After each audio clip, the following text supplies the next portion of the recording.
South Shore was still recovering from last week's nor'easter when last night's storm moved in. And while the storm didn't have much of a coastal impact, several neighborhoods are now dealing with even more floodwaters. WBZ's Meiler has more. This neighborhood on the Marshfield-Duxbury line took on even more floodwater during the high tide early this morning. Yesterday, the water was behind those orange barriers. Today, you can see it is covering the road. But overall, officials tell us they fared well during this second storm. A second nor'easter in less than a week brought wind, snow, and more flooding to the South Shore.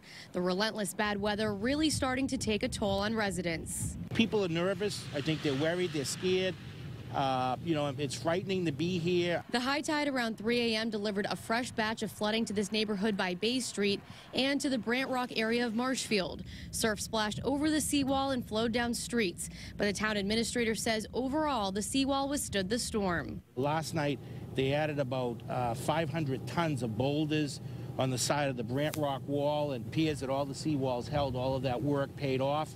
Other than flooding. Last week's nor'easter seriously damaged the seawall and even caused sections to collapse. Crews have been racing to fortify it with giant boulders in hopes of protecting waterfront homes like these along Ocean Road North and Cable Hill Way. They're holding up okay. We haven't lost any houses, thankfully. The large boulders, and those have held up beautifully.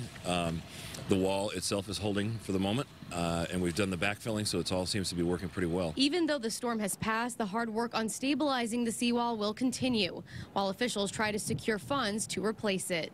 We need it from the state. We need it from the federal government. This is going to be an expensive repair, and it's a long-term project. Town officials say they'll be able to start pumping out this neighborhood sometime today. Reporting from Marshfield, Anna Meiler, WBZ News.